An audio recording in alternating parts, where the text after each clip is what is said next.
राधे राधे भक्तों, आज हम संत चरित्र में श्री शंकराचार्य जी का महिमामय चरित्र संक्षेप में श्रवण करेंगे। श्री मदाध शंकराचार्य जी, शंकरावतार भगवान श्री शंकराचार्य के जन्म समय के संबंध में बड़ा मतभेद है। कुछ लोगों के मतानुसार ईसा के पूर्व की 6ठी शताब्दी से लेकर 9वीं शताब्दी पर्यंत किसी समय इनका आविर्भाव हुआ था, जबकि कुछ लोग आचार्य पाद का जन्म समय ईसा से लगभग 400 वर्ष पूर्व मानते हैं। मठों की परंपरा से भी यही बात प्रमाणित होती है।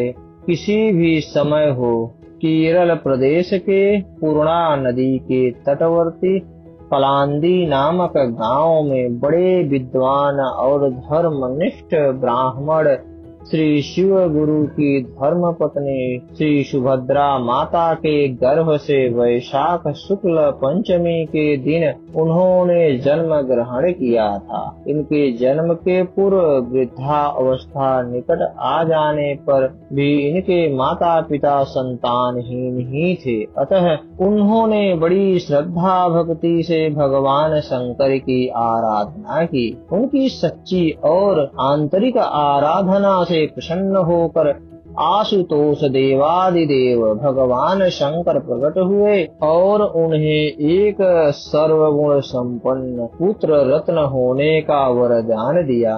इसी के फल स्वरूप न केवल एक सर्वगुण संपन्न पुत्र ही बल्कि स्वयं भगवान शंकर को ही इन्होंने पुत्र रूप में प्राप्त किया। नाम भी उनका शंकर ही रखा गया। बालक शंकर के रूप में कोई महान विभूति अवतरित हुई है, इसका प्रमाण बचपन से ही मिलने लगा।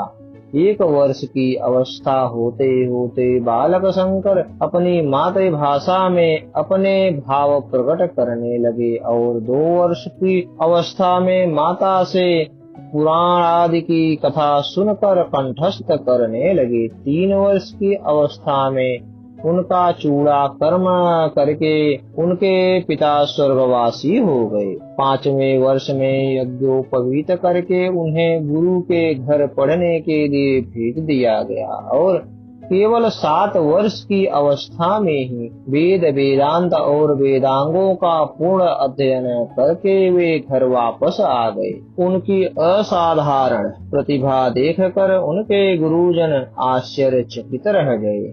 गुरुकुल निवास काल की बात है। बालक शंकर भिक्षाटन करते हुए एक निर्धन ब्राह्मणी के घर गए। उस बेचारी के घर अन्न का एक दाना भी नहीं था। कहीं से उसे एक आंवले का फल मिला था।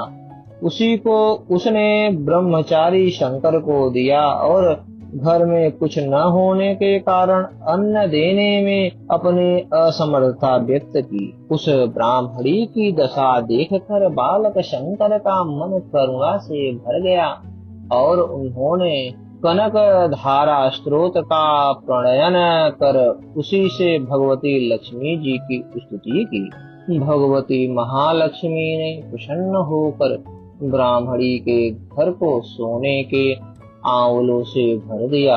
विद्याध्ययन समाप्त कर शंकर ने संन्यास लेना चाहा, परंतु जब उन्होंने माता से आज्ञा मांगी तब उन्होंने मना कर दिया। शंकर माता के बड़े भक्त थे, वे उन्हें कष्ट देकर संन्यास लेना नहीं चाहते थे। एक दिन माता के साथ वे नदी में स्नान करने गए।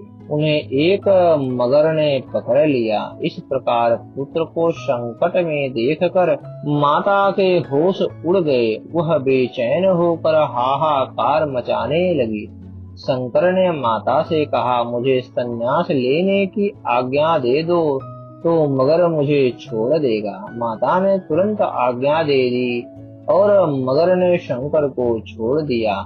इस तरह माता की आज्ञा प्राप्त कर वे 8 वर्ष की उम्र में ही घर से निकल पड़े।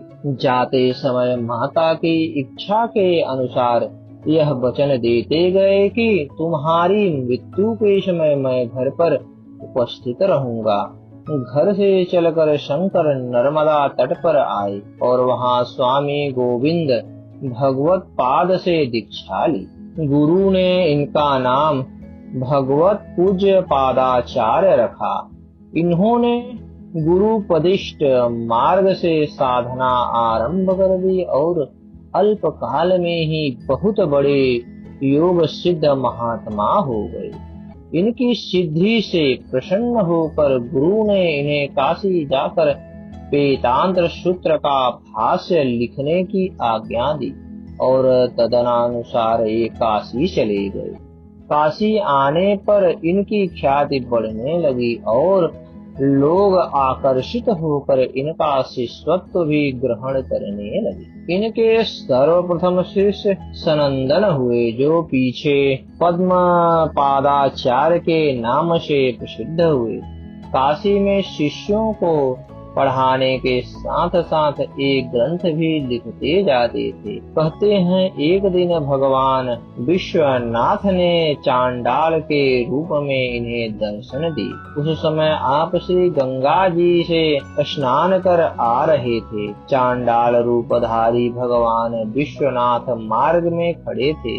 आप सहज रूप से उनके स्पर्श से बचकर निकलने लगे तो उन्होंने कहा, गंगा गढ़ी वारी में चंद्र बिंब दर्शाए, उनमें ऊंचो नीच को यह मोहि देहु बताए। इस परम अद्वैत सिद्धांत को सुनते ही श्री शंकराचार्य जी ने तुरंत समझ लिया कि ये स्वपच नहीं, परम ज्ञान निधान साक्षात भगवान शिव ही हैं। फिर तो ये श्री शिव जी के चरणों में पड़ गए।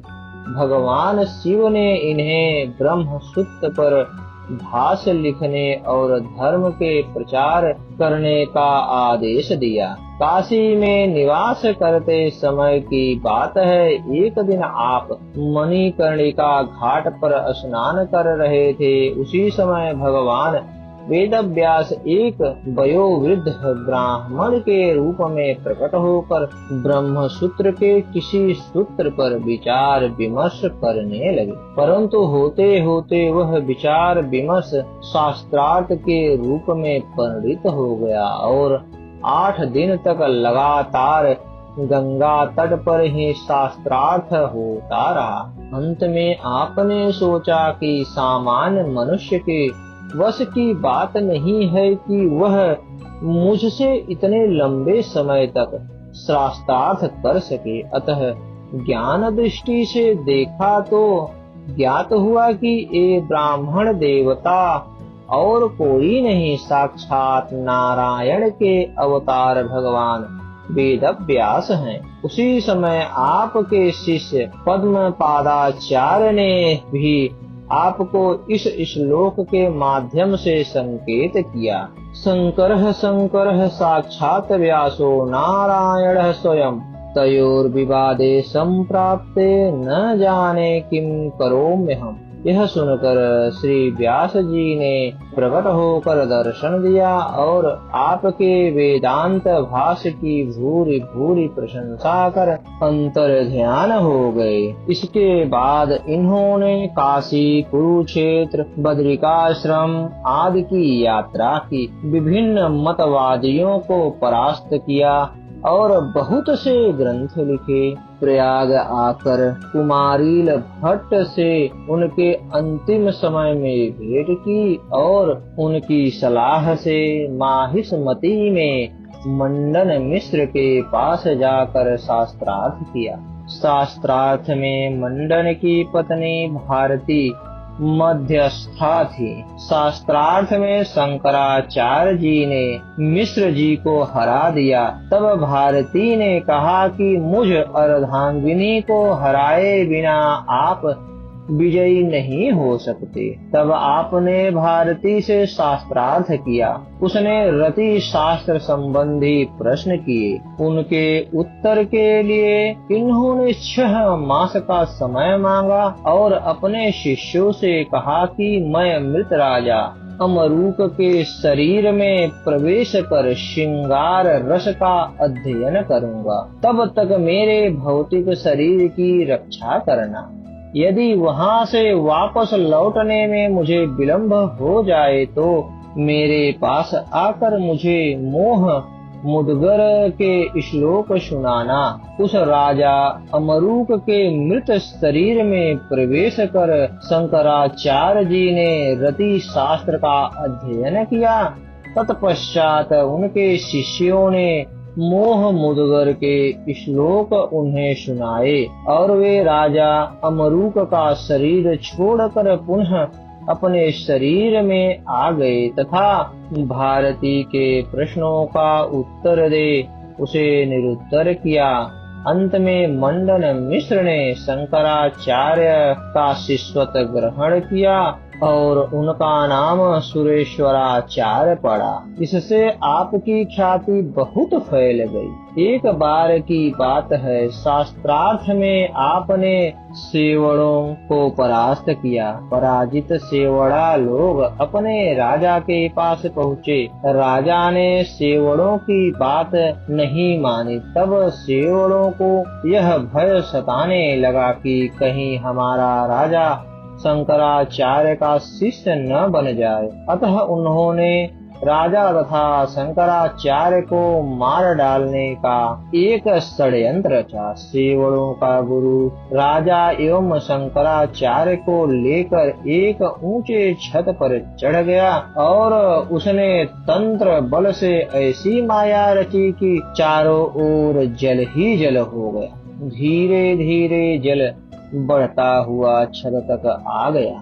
सेवड़ों के गुरु ने माया की नाव भी बना दी और राजा से कहा कि इस पर चढ़ जाओ, नहीं तो जल में डूब जाओगे। राजा जैसे ही नाव पर चढ़ने लगे, शंकराचार्य ने उन्हें नाव पर बैठने से मना कर दिया और पहले सेवड़ों को चढ़ाने को कहा। सेवड़े जैसे ही नाव पर चढ़े, माया की नाव और जल गायब हो गया और वे लोग छत से नीचे गिर गए।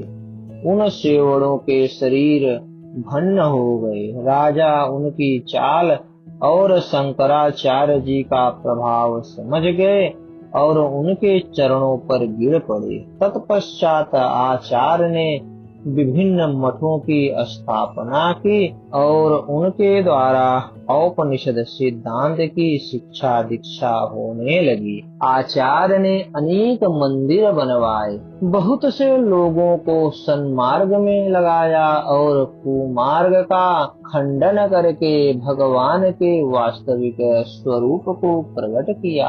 आपने भारत वर्ष के चारों कोने पर 4 मठों की स्थापना की और वहां अपने शिष्यों को नियुक्त किया।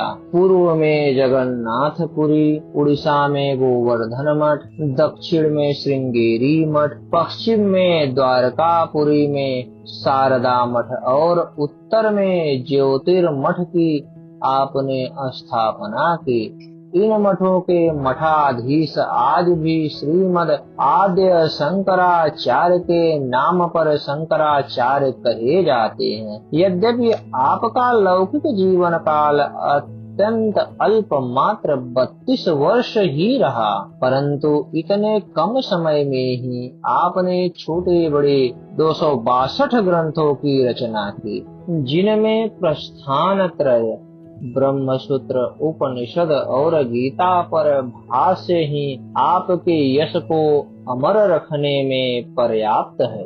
अस्तु भक्तों, हमारी यह हम शंकराचार्य के संक्षेप जीवन चरित्र का श्रवण आपको कैसा लगा? कृपया कमेंट बॉक्स में आप हमें अपना सुझाव अवश्य दें और हमारे चैनल को ज्यादा से ज्यादा सब्सक्राइब करें। धन्यवाद।